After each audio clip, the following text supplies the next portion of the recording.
2021년 1월 1일은 내 인생 최악의 날로 꼽을 만하다. 무슨 일이 생기지도 않았고 어디 아픈 데도 없는데 마음을 앓으며 처음으로 밤을 지새운 날이기 때문이다. 밤을 꼬박 새우며 나는 마침내 인정해야 했다.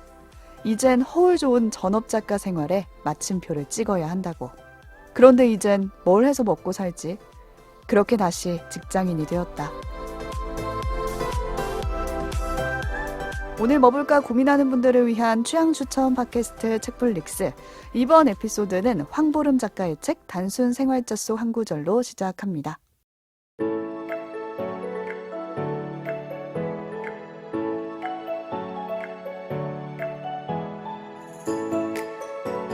안녕하세요, 책디입니다. 오늘도 오지와 덕PD 나와 계세요. 안녕하세요. 오지랖 넓은 오지입니다. 안녕하세요. 이것저것 덕질한 덕필입니다. 네, 오늘은 제가 준비한 작품 소개해드릴 텐데 오프닝 어떻게 들으셨는지.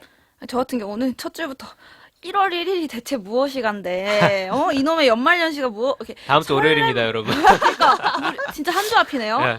무엇이간데 이 연말연시가 사람을 설레게도 하지만 저는 한 해한테 갈수록 고통이 더 무거워지는 것 같아요. 진짜? 설렘보다. 내가 뭐 했나 이런 어, 건가요? 일을 해. 내년부터 열심히 살아야지 보다는 올 한 해 또 잘 못 살았네 이런 오. 반성이 너무 커가지고 12월 31일이 아니라 1월 1일에? 그러니까 그 연말연시 그 0이라는 리스크 맞아, 맞아. 사람이 세워놓은 그 인위적인 그 뭐냐고, 시간의 그죠? 단위 예. 그것 때문에 사람 마음이 참 괴롭더라고요.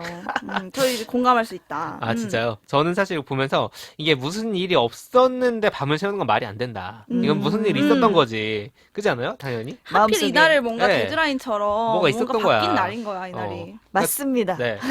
그러니까 저도 무슨 문제가 있으면 잠을 못 자요. 어제는 그쵸? 일하느라 못 잤는데 그게 아니라 마음에 그 뭔가 결정이 필요한 상황, 결심이 필요한 상황들이 있단 말이죠. 근데 저는 네. 사실 개인적으로 좀 부럽기도 했다. 나는 결심을 계속 못하고 계속 괴롭기만 하는데 이 사람은 결심을 하네 이러면서. 부러울 필요 없어요. 이분도 결국 마침표를 찍었지만 나중에는 또 그래요? 어떻게 되는지 모르거든요. 봅시다. 미련이 그렇게 네. 어려운 감정입니다. 이 분이 누구냐면은 황보름 작가예요. 베스트셀러 소설 그러니까 어서오세요 휴남동 서점입니다. 그렇죠. 네. 이 글을 쓴 황보름 작가의 에세이를 제가 가지고 온 건데 여기서 마침표라는 글자를 기억하시면 좋겠습니다. 네. 그러니까 마침표를 찍는다는 건 어쨌든 내가 써오던 문장이 있는 거고 해오던 일이 있다는 거잖아요. 근데 어느 순간 이 마침표를 찍게 되는 순간이 온다. 책플릭스에 마침표 찍는 순간 온다. 마침표 인척했는데 말줄임표였던 이 그렇지. 사람. 우리는 맨날 그렇지 뭐. 점이 하나일까요? 두 개일까요? 다음에 2개 더 찍고 그렇게 되는. 네. 그래서 연말에 우리는 어떤 문장에 마침표를 좀 찍게 될지 그 음. 얘기를 좀 나눠보려고 이 책 가지고 왔습니다. 컨셉충이죠. 네, 컨셉 장난 아닙니다.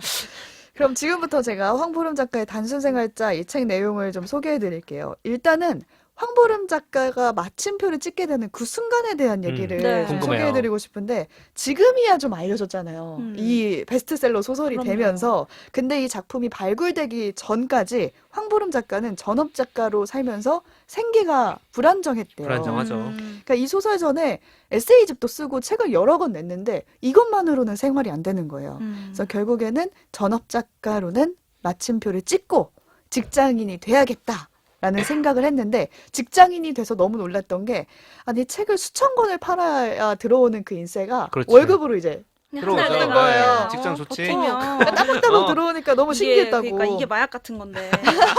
끊을 수 네, 없고. 끊을 수 없어요. 그렇게 이제 직장 생활을 하다가 몇 개월 후에 회사에서 메일을 확인해 봤는데 어서 오세요 휴남동 서점입니다. 이 책이 수상작이 됐다는 메일인 거예요. 근데 그거를 회사에서 입틀 막 해야 돼. 어. 소리 못 지르잖아. 확인한 나 거죠. 지금 로또 된 거야? 근데 이제 일은 해야지. 일은 직장인이. 해야지. 무표정으로. 문제는 여기서 시작이 됩니다. 이제 전업작가 생활은 마침표를 찍었다고 했잖아요. 근데 오프닝에서 말했듯이 이때를 인생의 최악의 날로 꼽으면서 고민을 해서 결정한 일인 거예요. 그러니까 미루고 미뤄왔는데 사실 겉으로 보기엔 작가인데 속은 백수였던 생활 이거 내가 이렇게 살 수는 없잖아 하면서 그렇죠. 그 당시에는 이런 스스로 위로도 해요. 좋아하는 생활을 이토록 오래 누릴 수 있던 것만으로도 축복인 거야. 그러니까 너무 슬퍼하지 말기. 그치. 정말요. 그쵸. 아무나 하는 경험은 네. 아니니까. 그러니까요. 이 정신승리라고 생각하는 사람도 있겠지만, 네. 네. 어쨌든 자기 마음은 그럴 수 있는 거지. 그런데 소설이 수상작이 됐다고 하니까 마음속으로 다시 그렇지. 어떻게 때려쳐? 전업 작가를 해볼까 이런 생각을 해보게 되는 거예요. 진짜 이게 진짜 괴롭다. 네. 진짜 취업도 어려운데 취업 한 것도 지금 정말 좋은 일인데. 그래서 스스로한테 물어요. 안 돼. 너 마침표 찍었잖아. 정신 차려. 어쩌려고 그래. 이렇게 계속 질문을 하거든요. 그래서 이 장면이 에세이의 시작이 되는 첫 작품이에요. 시작부터. 네. 제가 오늘 이 에세이를 가지고 두 가지 얘기를 해보고 싶은데 우선 첫 번째 질문은 이겁니다. 딱 올해까지만 하는 걸로 마침표를 찍고 싶은 어떤 거가 있는지. 있다. 마침표. 그러면서 저희한테 음. 회사는 아니래. 네. 그래가지고 그럼 정답을 하나 제거한 다음에 왜? 답을 가져오라고 하니까. 회사는 전 마침표 찍을 생각이 아, 그래요? 없어요. 말줄임 이거 안 들어, 보여요. 지금. 이 걱정하지 마약, 마세요. 마약 같은 월급, 농담이고, 네. 저 같은 경우는 마침표를 찍고 싶다라는 건 보통 청산하고 싶은 생활인 거잖아요. 그쵸. 이대로 지속할 수 없는. 그렇지. 저 같은 경우는 이게 취미 탐색이었어요. 아, 취미 탐색의 마침표? 20대의 시간을 뭔가 나도 좋은 멋진 취미를 하나 그치. 남들한테 전 취미가 이거예요 라고 농구예요. 할 수 있는 농구도 좀 하고. 특별한 취미를 뭔가 갖고 싶어서 너무 많은 시간을 돌아다녔다는 생각이 드는 거예요. 이거 저 찔러봤구나. 근데 어떤 것들을 그냥 지금 생각하면 취미라는 게 별게 없잖아요. 그냥 내가 쉬는 시간에 즐겨 할 수 있는 일을 하나 꾸준히 하면 되는 건데 계속 저희가 새로운 거에 관심 많다 보니까 이거 찍먹을 너무 많이 한 거예요. 그래서 올해 같은 경우도 하다 만 게 너무 많아요. 뭐예요? 다 이유 혹은 변명이 다 안 있는데 해도 돼. 얘기 하나는 원래 좋아하던 그 필름 카메라를 사진을 찍고 좋아했는데 필름이 너무 비싸졌어요. 필름 작년부터. 비싸. 맞아요. 그래서 끊었어요. 그러니까 하고 싶어도 못해. 한 장 한 장 사진 찍을 때마다 이게 얼마짜린데가 자꾸 그치. 생각이 나서 끊었고 그리고 제가 액션캠도 한 몇 년 전에 사서 열심히 찍었거든요. 샀어요? 그 파일만 쌓이는 거예요. 촬영본만. 아, 맞아. 이걸 편집도 안 언젠가는 하고. 꺼내서 편집하고 뭐 해야 되는데 나도 그래. 정말 파일만 써요. 그래서 이런 것들은 이제 본업이랑 좀 다른 걸 해야겠다. 그래서 제가 그림 그리고 손으로 만드는 걸 또 좋아해서 올해 그 점성긋기 책을 하나 샀어요. 그러니까 숫자 순서대로 점을 이으면 고양이가 되고 강아지가 되고 옛날에 그런 학습지 뒤에 있던 그런 거 있죠. 네모네모 그걸 로직이랑 모아놓은- 비슷한. 제가 네모네모 로직이 또 지겨워가지고 이걸 그러니까. 바꾼 건데 이것도 이제 고양이랑 강아지 한 3마리 하고 끝났고 제가 또 최근에 한 쉽지 거는 않네. 모루 인형 만들기를 했어요. 그게 뭐예요? 모루 인형? 요새 유행한 또 인형 뭐야? 취미예요. 제가 옛날부터 레진공예 유행할 땐 레진공예 찾아보고 그 유리공예 유행할 땐 유리공예 찾아보고 요새 모루 인형이 유행해서 이건 제가 사서 해봤거든요. 그게 세트가 6마리를 만들 수 있는 세트를 사서 6마리를 만들어서 주변에 나눠주고 끝났어요? 끝났어요. 더 안 해도 될 것 같아요. 이게 마침표가 있네. 마침표네. 저는 살 때는 항상 꿈을 꾸거든요. 내가 이게 소질이 있으면 부업을 할까? 뭐 상상을 하죠. 아니면 선물이라도 할까? 근데 그냥 더 안 해도 될 것 같고 이외에도 제가 오랫동안 미라클 모닝도 해보고 시간 그치. 아까워서 때려치고 맞아. 미라클 모닝 했었어. 맞아, 심지어. 맞아. 여러분, 오지가 약속을 지켰어요. 한두 달 했어요. 꽤 그래서 오래 했어. 매일매일 6시에 일어나다가 깜짝 놀랐잖아, 인스타 일어나서 보면서. 아무것도 안 하는 시간이 아까워서 그냥 안 하고 있고요. 자기로 했어.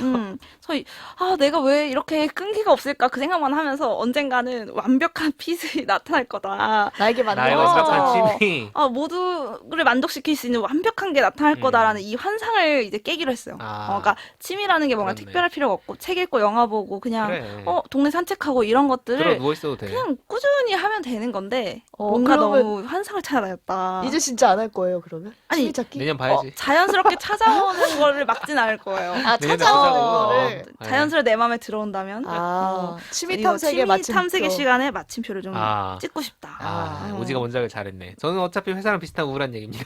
아, 네, 왜냐면 저는 원래 프로 괜찮러였어. 괜찮러. 괜찮다. 괜찮아요라는 얘기를 오. 지긋지긋하게 해가지고 안 괜찮은데 그럼 이제 불만러가 될 건가요? 그래서 아니요 자발적 호구에 마침표를 찍겠다. 중요해. 이거 되게 중요해요. 할 수 있겠어요? 해야지. 그러니까 사실 과로잖아요. 책들이 이제 제가 어떻게 사는지 아니까 우리 같이 고생하니까. 근데 이제 뭔가 회사에서 저한테 누가 부장님이 와서 뭘 부탁하거나 할 때 죽어도 거절 안 하는 사람 중에 하나였거든요. 어지간하면은. 그런 사람이 네, 있죠. 그런 사람이었는데 힘들지? 괜찮아요. 괜찮아요? 라고 누가 물으면 괜찮아요. 이제 그 괜찮은데요? 일상. 아직 괜찮아요라고 하는 정도로 진짜 그럼 나 진짜 힘든 거야. 내가 아직 괜찮아요라고 아직 하면은 할만해요. 진짜 힘든 건데 아무튼 그렇게 할 때도 있었지만 어쨌든 그냥 내가 하지 뭐 약간 그런 그런 게 좀 있었어요. 그게 뭐 나한테 도움이 된다고 생각한 점도 좀 있었고 어떤 회사 안에서 이미지나 이런 것도 중요하니까. 근데 지난주에도 말씀드렸지만 최선을 다하면 죽는다. 죽어요 이러다가. 이거를 괜찮지 않아요. 최근에 좀 네. 확실히 느껴요. 이게 우리 지금 같이 방송 준비한 지 1년 다 돼가니까 이걸 1년을 겪고 나니까 막 진짜 죽겠다는 생각이 들더라고요. 그래가지고 안 괜찮은 건 안 괜찮다고 얘기를 해야겠다. 그리고 그거를 말을 잘 해야겠다. 그치. 해가지고 얼마 전에도 이제 부장님이 와서 뭐 이런 거 할 수 있냐. 추가적인 일이었어요. 그래서 제가 그때 대놓고 지금 너무 힘들어가지고 못하겠습니다. 라는 얘기를 처음 해봤어. 근데 의외로 큰일 안 일어나죠. 그냥 뭐 어. 그분은 그냥 물어본 거예요. 할 수 그런가 있냐? 보다. 그래, 뭐, 그럼 할 수 그래? 없지. 그래 힘들구나 하고 이제 위로해주시고 어. 가. 거절해도 그냥, 세상이 안 끝난다는 맞아, 걸 맞아. 스스로 계속 누군가 하겠지, 생각해야 여유가 돼. 있는 맞아, 사람이요. 맞아. 나 같은 애 옆에 또 하나 있으면 걔가 하겠지 뭐. 다른 괜찮나? 그래서 다른 일단 자발적 나는 안 후보와. 되겠다. 그래서 이제 자발적 후보에 마침표를 찍겠다. 두 분 다 꼭 좋은데요? 마침표가 말줄임표가 아니길 바라고요. 그렇죠. 저 같은 경우에는 이제 단순한데 야식에 마침표를 찍겠다. 아이씨, 뻥치지 마. 아이, 말 같지 않은 제가 소리 거의 주 7일 먹고 있어요. 그냥 드세요. 아니, 근데 왜? 새끼랑 저는 사이클상 먹을 수밖에 없어요. 그러니까 그게 약간 안 그게 저녁 식사 좋더라고요. 같은 거잖아. 저는 새끼가 점심, 저녁, 야식이에요. 그러니까. 어. 근데 야식을 안 먹어야지 다음날 아침이 개운한데 그게 안 되더라고요. 박상영 먹지 마. 작가랑 얘기를 해봐야 될 것 같은데. 나는 밥만 먹으면 돼. 오늘 밤은 굶고 자야지인데요, 완전. 근데 또 이게 마침표가 될지 어쩔지는 이제 내년이 돼봐야 알겠지만 음식은 죄가 없어요. 줄일 수 있죠, 줄일 수 있죠. 아니면 건강한 야식으로 야, 우리 너무 그게 쟤한테 안 된다니까. 비관적이다. 힘내. 마침표 찍어봐. 네, 한번 응원해주자. 해볼게요. 응원해주자. 근데 어쨌든 마침표 우리가 다 찍었지만 네. 다시 이제 흔들릴 수 있잖아요. 황보름 그럼요. 작가처럼. 그렇죠. 황보름 작가는 이 순간에 어떻게 했을까를 말씀드리면 이렇게 문장이 이어져요. 이미 찍어놓은 마침표는 어떻게 할까? 어떻게 하긴 마침표 뒤에 다음 문장을 이으면 되지. 그럼요. 그래서 이 글의 제목이 뭐냐면 마침표 이후에 오는 문장이에요. 그러니까 결국 이 마침표는 끝이 아니었다. 다음 끝은 문장으로. 아닌데 네. 이제 한국말 끝까지 들어봐야 된다는 얘기네. 편집점이다. 그러니까 마침표의 위치가 한 두 가지로 나눌 수 있을 것 같은데 정말 책장 덮는 맨 끝에 마침표일 수도 그치. 있고 음. 다음 문장이 시작될 때 바로 앞에 있을 수도 있잖아요. 그렇죠. 이제 작가는 이제 후자를 선택했던 거예요. 근데 두 분이 말씀하신 그 마침표 찍고 싶은 것들도 막상 내년에 어떤 마침표가 될지는 다음에 내년에 살아봐야 오는 알지 뭐. 자기 마음에 따라서 달라지는 거고 이 마침표를 찍은 후에 다시 전업 작가가 되기로 합니다. 이 황보름 작가는. 그리고 직장을 그만둬요. 그리고 추진력이 좋으시네. 그 다음에 이어지는 작가의 일상이 이 에세이에 담기는데 반은 작가고요. 반은 생활인으로 살아가는 모습이 담겨요. 이제 뭐 청소하고 생활인. 뭐 그냥 일상적인 생활을 하는 거죠. 근데 대부분 우리가 본업이 있고 남은 시간에는 또 다른 나로 살아가잖아요. 그러니까 적어도 두 가지 생활이 이렇게 있는 거예요. 하루에. 그래서 작가는 프롤로그에 이렇게 썼어요. 이 책에는 작가와 생활인 두 모습이 비슷한 비율로 담겨 있다. 오늘도 단순하게 잘 살았다 하면서 제목이 단순 생활자 이렇게 붙여놓은 거거든요.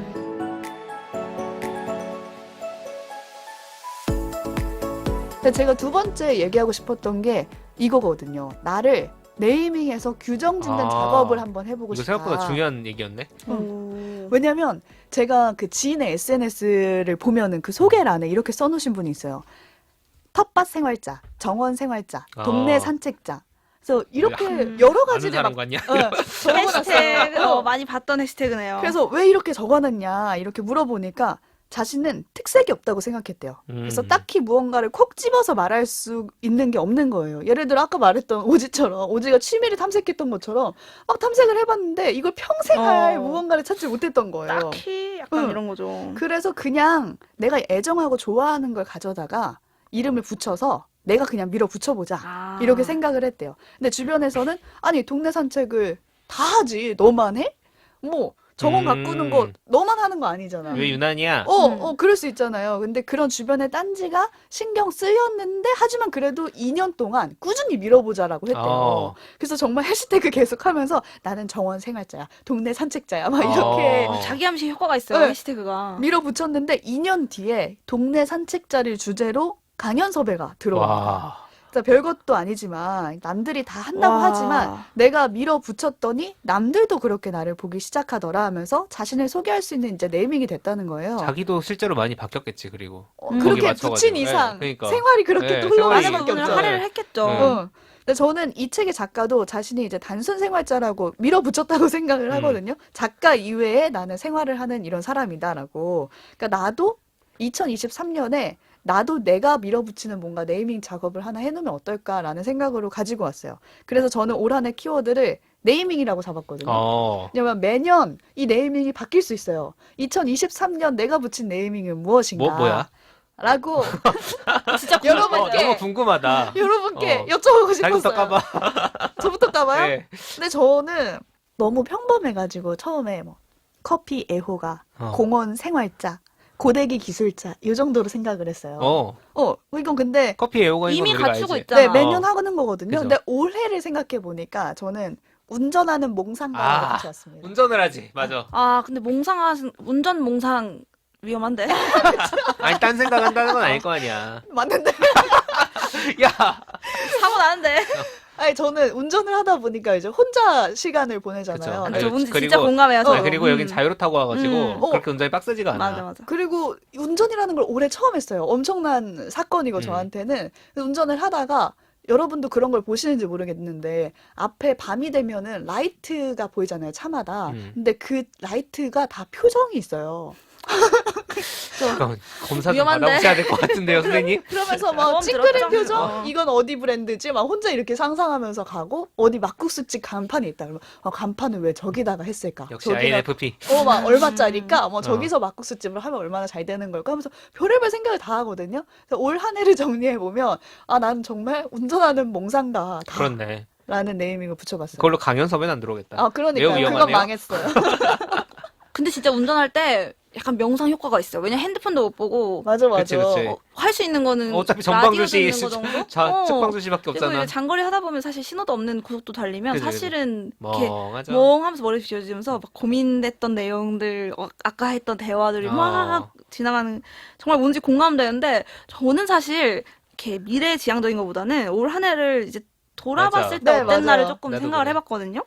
여러 가지 좋고 나쁜 것들 중에 좋은 걸 하나 소개를 하면 저는 구조조정 생활자였어요. 뭐? 구조조정? 구조조정을 많이 한 한 구조조정가요? 해였는데 집에 가게를 이게 구조조정 제 그것만. 인생의 여러 측면에서 있었는데 이제 제가 이제 결혼하고 한 2년이 이제 좀 넘었어요. 그렇죠. 그러면서 처음에는 그 초보라는 그 프리미엄 있잖아요. 내가 좀 잘 못하고 집도 막 나한테 어울리는 뭐 살림 그 가재도구나 가구나 뭐든지 내 취향을 잘 모를 때라 이것저것 사들이기도 하고 버린 것도 있고 뭐 집이 약간 두서가 없었달까? 열심히 뭐 살림을 하더라도 근데 이제 올해 큰맘 먹고 처음에는 하나 둘 막 몇 개 없던 양념통도 이제는 많고 쉽게 말하면 후라이팬도 낡은 게 있고 옷장도 옷이 막 정리 안 되는 게 있으면 어느 날 이제 큰맘 먹고 정리함 한번 같은 해? 거를 사가지고 각 방별로 필요한 구조 조정을 감행했어요. 그래서 정말 욕실 대야를 처음 사봤어요, 제 돈으로. 대야가 필요해? 그동안은 정말 간이식으로 뭐 걸레를 빨든 뭘 하든 정말 대충대충 했던 것 같은데 정말 그런 생활에 필요한데 빠져있는 그렇지. 나사들이 있었단 맞아, 말이에요. 맞아. 양념 선반, 그다음에 옷방에 드릴 같은 거. 그 넘치는 계절에 안 건 맞는 버리고. 모자나 가방 놔두는 수납함 그렇지. 이런 게 없었어요. 그동안은 그냥 차곡차곡 정리만 해놨던 건데 이게 작은 일인데 정말 큰맘 먹고 홈플러스 모던하우스 가서 해야지. 쫙 이제 보고 와서 이제 막 이렇게 줄자로 다 재가지고 그치. 정말 이사 갈 때처럼 저는 구조조정 생활자입니다. 이걸 처음 해서 그걸 시작으로 두 번째는 집안 가계부와 통장을 싹 정리를 했어요. 이것도 마찬가지로 신혼을 하면서 내 살림을 처음 해봤는데 거의 그냥 각자 벌어서 망나니처럼 막 크게 그래요? 그럼 안 쓰는, 모이지. 낭비하는 스타일은 아니지만 모이지도 않더라고요. 맞아. 근데 먹고 사는데 지장이 없어서 정리를 생각 못 하다가 이번에 큰맘 먹고 이제 2년 전셋집 연장도 했고 하니까 한번 우리가 각자 한 달에 얼마를 수입이 있고 얼마를 쓰는지 그리고 어떻게 관리할지 해보자 이거를 싹 정리했어요. 야, 큰일 했네. 쪼개기라고 진짜 하죠. 큰일이네요. 그런 그림으로. 것부터 해서 가계부를 쓰기 시작하고 막 그래서 나 이제 어른이다. 그치, 어른이네. 집에 양념통 선반도 있고 가계부도 있는 사람이다 내가. 2023년 어른이 되었다. 그치. 신혼의 마침표를 찍었다. 나 이제 정말 진정한 내가 가게의 어떤 주인이다. 그러다 마지막으로 이제 하나 안 된 게 생활에 제 시간 하루 24시간 또 일주일 이런 시간들에 대한 그 구조조정이 필요해서 그건 내비둬. 제가 최근에 시간 일기를 쓰기 시작했어요. 시간이 원래 학생들이나 이제 그 수험생들 쓰는 10분 단위로 이제 기록하는 그거를 제가 해보고 싶어서 일단 한 달짜리 이제 교보문고 갖다 산 거예요. 그래서 제가 시간이 이것도 이제 아까 미라클 모닝처럼 얼마나 그러게. 갈지는 한 몰라요. 달에 마침표 찍는 거 아니야? 아직 취미 근데 탐구 중인 거 같은데. 취미 탐구 아직 그러니까 안 끝났어. 12월 말까지 유예 기간이잖아요. 이게 12월 한 달 동안 쓰는 일기장을 사가지고 제 하루가 어떻게 구성되는지를 좀 보는 중이고 나중에는 그걸 그리는 게 목표예요. 최종적으로. 그 방학생활 계획표 아세요? 네. 원으로 돼 있어가지고 시간 딱. 이렇게 파일을 나눠가지고 여태까지는 꿈나라 여기는 아침 뭐 이렇게 하는 거 있죠. 제 생활을 그렇게 한번 계획해보는 게 12월 말까지 하려는 목표예요. 그래서 올해는 내 인생에서 제일 중요한 구조조정이 많이 일어났다. 그러네. 음. 중요한 한 해였네요. 중요하네. 내년도 가능하면 이 기세를 가져가 볼자. 이런 기세다. 상황입니다. 네. 구조조정할자. 내년에 뭘 구조조정할지. 다들 조심하세요. 우리가 구조조정하는 거 아닌가 그러니까. 지금. 인간관계 그거 구조를 해야 구조조정 돼. 들어갈 수 그러니까. 있어요. 그거는 잘라야겠다. 이거 낭비다라고 네. 할 수도 있으니까요. 저는 사실 되게 짧아요. 올 한 해를 돌아보면 나를 소개할 수 있는 네이밍이라길래 꾸준히 한 게 뭘까를 생각을 해봤거든요. 진짜 1년간 꾸준히 했고 사람들이 다 안다. 저는 프로 계단러입니다. 계단. 주구장창 탔다 진짜. 와, 계단 생활자네. 네, 진짜 계단 생활자다. 네, 계단 생활자인 게 이제 회사에서도 엘베 탈 때 있고 안 탈 때 있지만 제가 이제 운동을 헬스장으로 바꿨는데 이사 오면서 천국의 계단 아십니까? 아, 그 유명한 그 지옥의 끝도 계단. 없이 올라가는 어. 지옥의 계단을 제가 일주일에 최소 4번에서 많으면 6번 운동을 어떻게 맨날 그렇게 무조건 해? 가니까 오. 이게 이제 올 한 해 저의 멘탈을 지키기 위한 루틴이었는데 오. 할만하더라고요. 무릎 괜찮아요? 아, 이게 무릎이 그러니까. 오히려 더 나아요. 런닝머신보다. 아, 그러면은 그 계단 생활자 생활을 내년에도 이어갈 네, 생각이신가요? 저는 루틴형 인간이어가지고 근데 왠지 장수할 것 같아. 진짜 너무 힘들어도 어. 6시간 이상만 자면은 무조건 운동 가야 되고 맥주 출근 저만큼 전에. 먹는데도 왠지 장수하실 것 같아요. 아, 저렇게 술 많이 안 먹어요. 아, 아, 계단 생활자. 계단 생활자. 언제 마침표를 찍게 되는지 이건 이사 가면 알려주세요. 마침표 찍힐 것 같아. 아, 그래요? 왜냐면 그러니까 지금은 집 앞에 있는 헬스장에 있어가지고 형, 하는 오늘 건데. 이따 밥 먹으러 갈 때 계단으로 내려가세요. 그럽시다. 어. 왜냐면 컨셉을 유지하세요. 컨셉은- 계단 네. 생활자라. 아, 그래서 나 유산소 못하고 회사 온 날은 계단으로만 다녀. 그렇죠. 오, 진짜? 컨셉은 유지한다. 근데 2층이거든요, 하지만 사무실. 네. 강연섭에는 들어오지 않는다. 그러니까 우리 지금 셋 중에 어, 강연사에 될 만한 거 없어, 없어. 우린 안 돼. 그나마 구조조정 생활자가 가능성이 근데 있는데. 어감이 좀 부정적이면 그치. 안 돼, 안 돼. 불필요한 거 버리라고 그 다큐멘터리도 아, 저, 나오는 정리 스페셜리스트. 그럴 수 있죠. 네. 여러분은 올 한 해 어떤 생활자를 보내셨는지 궁금해서 댓글 남겨주셨으면 좋겠고요. 어쩌면 그 생활에 또 마침표를 찍어야 한다면 내년에는 또 어떤 생활자를 살고 싶으신지까지 남겨주셔도 저희와 함께 나눠보겠습니다. 황보름 작가의 말 중에 이런 말이 있었어요. 내 손을 떠난 이야기는 어디까지 나아갈까? 이 이야기가 각각의 개인과 맺는 순간에선 어떤 이야기가 시작될까? 단순 생활자 황보름 작가 얘기를 우리가 듣고 또 우리의 얘기를 나누고 저의 지인인 뭐 텃밭 생활자 얘기도 나누고 또 이 이야기가 여러분께는 어떻게 닿을까라는 이런 궁금함을 가져보면서 저희 책플릭스는 마침표를 찍지 않고 내년에도 이 마음을 그래. 유지해서 이어가지 않을까. 깜짝이야. 지금 마침표 찍겠다는 얘기 나온 줄 알고. 아니에요. 구조조정 할 우리도 모르게 뻔했네. 끝난 거야 이러면서. 이야기가 물고 물어져서 우리 내년에도 계속되겠다라는 네. 말이었습니다.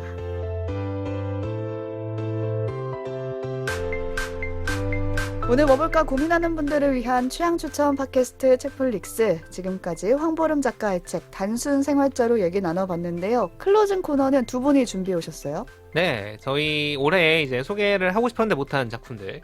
이게 사실 내년을 위해 세이브를 해야 되나 말아야 되나 고민도 많았으나 가지고 왔다. 가지고 왔습니다. 자, 제가 준비한 거는 영화 혼자 사는 사람들인데 이게 2021년 개봉작이에요. 네. 근데 이게 올해 한번 화제가 된 게 해외 영상 콘텐츠 평점 사이트 로튼토마토라고 그 들어보신 분들 계실 거예요. 신선도를 가지고 점수를 매기고 100%면 만점인데 이게 100%를 잠깐 기록하면서 제가 오늘 들어가 보니까 98%더라고요. 아직도 높아요. 국내에도 다시 소개가 됐습니다.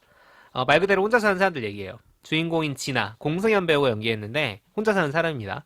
찐아이, MBTI로 치면은 콜센터 노동자고 온갖 진상들을 다 상대할 줄 아는 에이스입니다.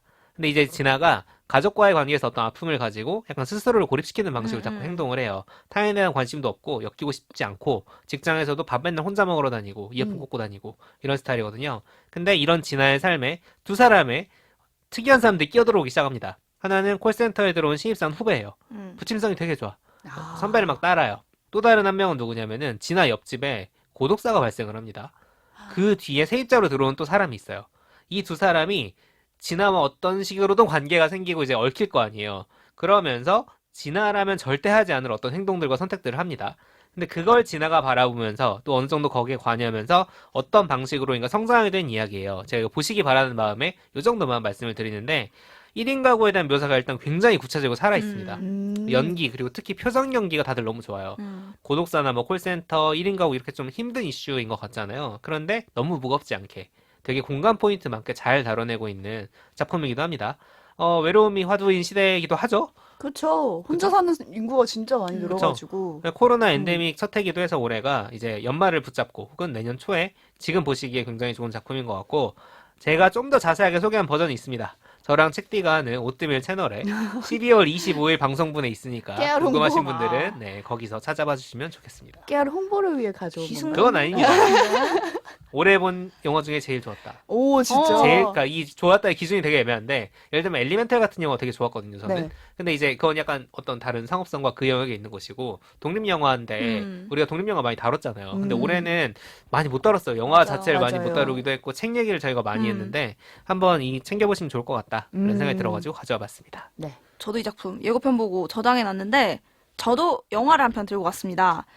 지옥만세라는 작품이에요. 아까 덕PD가 소개한 작품도 그렇지만 이 작품도 최근에 넷플릭스에서 보실 수 있고 지옥 만세요? 제목부터 강렬합니다. 네. 세다. 지옥만세. 야. 옛날에 불신지옥 이런 영화도 있고 했는데 이 작품은 사실 제목에서만 느껴지는 종교적인 어떤 테마가 굉장히 중요한 그런 영화는 사실 아니지만 흥미로운 여러 가지 지점들이 있어서 소개를 좀 해보려고 하는데요. 우선 줄거리를 간략하게 이야기를 드리면 주인공은 학생인데 두 여자인 친구인데 남이랑 선우라는 두 주인공이 나옵니다. 그래서 이 둘은 학교 폭력 피해자예요. 그래서 둘이 너무 시달리다 못해서 학교에서 애들이 너무 막 괴롭히고 왕따시키고 이러니까 그 수학여행 가는 날 우리 같이 죽자. 스스로 목숨을 끊을 것을 결심하고 둘이 모여요. 어디 폐허 건물에. 근데 이게 굉장히 충격적인 상황이지만 뭔가 어설프고 잘 이렇게 못해요. 그래서 결국 실패해요. 자살을 하려고 했는데. 네. 그래서 목숨을 끊으려는 순간에 이 둘을 괴롭혔던 학폭 주동자가 있었을 거 아니에요. 학교에. 근데 그 친구가 집이 망해서 좀 어디 야반도주에서 어디 망한 줄 알았는데 서울에서 잘 행복하게 살고 있다는 걸 우연히 알게 돼요. 그래서 이대로 죽을 수 없다. 억울하다. 복수를 해야 내가 된다. 갈 때 가더라도 저 아이한테 복수라도 하고 내가 가야겠다. 그렇지. 그래서 이 둘이 서울 상경을 결심하게 이게 됩니다. 눈에 뵈는 게 없는 상태가 된 거죠. 복수할 어차피 때. 죽기로 했으니까. 잃을 게 없는 거야, 지금 얘네 그치. 둘은. 근데 이 둘은 조금, 둘 친구가 되긴 했지만 둘이 조금 달라요. 남이 같은 경우는 선우와 달리, 선우는 처음부터 이제 계속해서 이렇게 학교 폭력 피해를 입었던, 처음부터 시달렸던 아이고, 남이는 처음에는 이 주동자와 함께 같이 어울려 다니던, 소위 학교에서 잘 나간다고 막 그치. 애들 괴롭히고 다니던, 그러다가 낙오해서 다시 이제 피해자로 전환된 그런 좀 차이가 있기 때문에 겉으로 봐도 이 선우는 좀 조용하고 조심스럽고 막 소심해 보이기도 하고 근데 남이는 활발하고 씩씩하고 막 어때? 걔한테 복수해야지 막 입도 거칠고 막 그런 좀 완전 상반되는 또 성격을 가진 두 친구예요. 그래서 이 둘이 우여곡절 끝에 막 서울에서 막 이렇게 찾아다니다가 결국 그 주동자인 채린을 마주치게 됩니다. 이름도 주동자 느낌. 그쵸, 전형적인. 아니 지금 듣고 계신 체린분들 그러니까 어떡하시려고 지금. 죄송해요. 죄송합니다. 근데 뭔가 딱 봤어요. 채린 이름은 느낌이. 제가 없으니까. 네. 이 채린이란 친구는 근데 서울에서 행복하게 잘 살고 있다길래 가봤더니 정말 천사 같은 얼굴을 하고 모종의 어떤 종교 기관에서 합숙 생활을 하면서 종교에 귀의해서 신천지야. 너무나 착해져 있는 거예요. 그러면서 너무나 선한 말투와 표정으로 따뜻하게 이 두 친구들을 너희가 오다니 정말 기적이다. 너무 고맙다. 막 너네 나 때문에 너무 힘들었지. 이거 약간 미량인가? 이게 미량이랑 많이 비교가 돼요. 네. 그래서 이 기관은 이제 같이 이제 유사 기독교지만 뭔가 다른 사이비. 사이비 이제 이단 종교의 어떤 시설인데 여기에는 체린뿐만 아니라 다른 여러 아이들도 같이 생활을 하고 있고 일종의 전도사 선생님 같은 인물도 있어요. 한명호라는 인물인데 더글로리의 재준이로 열연이 펼쳤던 박성훈 배우가 막 너무나 선한 얼굴로 어서 와 아이들아 하면서 막 이해를 해주면서 막 환영을 해줘요. 그래서 이 두 친구들 입장에서는 거의 막 커터칼 들고 지금 달려들 기세로 막 달려왔는데 너무나 선한 얼굴로 막 따뜻하게 안아주고 미안하다 그러니까 약간 흔들리는 거예요. 그래서 일단은 혼란 속에서 여기서 이제 며칠 묵으면서 지켜보는 거예요. 무슨 상황이지? 하면서 이제 영화가 이제 전반부가 그렇게 시작을 하면서 조금씩 이 어떤 숨겨져 있던 이 종교의 어떤 실체가 조금씩 재밌네. 이제 벗겨져 가면서 처음에 이 채린이란 친구는 너무나 진심으로 용서를 막 빌고 자기가 너무 죄를 막 회개하고 반성해서 이 종교에서 강조하는 어떤 구원의 공간 낙원으로 가고 싶어하는 인물이에요. 이 낙원이 뭐 실제로도 아마 실제 사건이 모티프가 된 것으로 보이는데 무슨 남태평양에 있는 무슨 섬으로 보내준대요. 아마 연상되는 그 종교들이 있으실 텐데 그 낙원이라는 공간을 가고 싶어서 이 합숙하는 모든 인물들이 최선을 다해서 선행을 베풀고 봉사하고 막 열심히 살고 있는 상황인 거예요. 그래서 이 종교가 막 어떤 것들이 드러나면서 막 파국을 향해 가겠죠. 그래서 마지막에 어떤 모종의 사건들을 막 겪고 나면서 이 나미와 선우, 자기 손으로 이 현실이 너무 지옥 같은 현실이 너무 싫어서 목숨을 끊으려 했던 이 친구들이 다시 한번 이 지옥 같은 삶으로 돌아가면서 다시 한번 그래도 살아볼 용기를 얻으면서 영화는 마무리가 돼요. 아, 차라리 지옥을 택하는군요. 이 삶은 지옥이죠. 현실은 지옥이지만 그럼에도 우리 한번 그래도 살아보자. 어떻게든 우리끼리 또 그 과정에서 친구도 만나고 그렇지. 연대도 생겨가면서 우리 다시 한번 용기 내보자. 음. 이런 결말을 맞게 돼요. 그래서 그 과정에서 어떤 대비되는 낙원과 같은 어떤 이게 이 영화에서는 어떤 종교적인 어떤 대상이지만 우리 마음속에 아 여기 너무 지옥 같아. 너무 짜증나. 뭔가 좋은 게 있을 거야 라는 기대를 갖고 살아가잖아요. 사실은 내가 지금 살고 있는 이 지옥 같은 현실도 살아볼 만한 어떤 곳이지 않을까. 안 가본 데는 판타지니까 결국. 그렇죠. 네. 그야말로 낙원인 거니까. 그래서 이 드라마의 지옥 만세가 단순히 종교적인 의미뿐만은 아닐 수 있겠구나. 이러면서 좀 무거운 주제를 막 건드리지만 유쾌한 톤으로 저는 이 영화를 봤어요. 독립영화 감독의 첫 장편 데뷔작인데 타임킬링으로도 저는 충분히 재미있게 봤기 때문에 추천을 드리려고 가져와 봤습니다. 네. 네, 두 분의 추천작까지 들어봤고요. 청취자 여러분도 연말입니다. 들으시면서 연말을 정리하는 댓글들 또 추천해주고 싶은 작품이 떠오르신다면 저희한테 남겨주시면 좋겠습니다. 남겨주시면 아마도 저희는 새해에 보겠죠? 네, 그쵸. 그리고 올 한 해도 저희가 뜨문뜨문 찾아왔는데 함께 해주신 여러분께 정말 감사하다는 말씀 네. 다시 한번 드리면서 저희는 2024년에 새로운 에피소드로 또 돌아오겠습니다. 청취해주신 여러분 고맙습니다. 감사합니다. 감사합니다.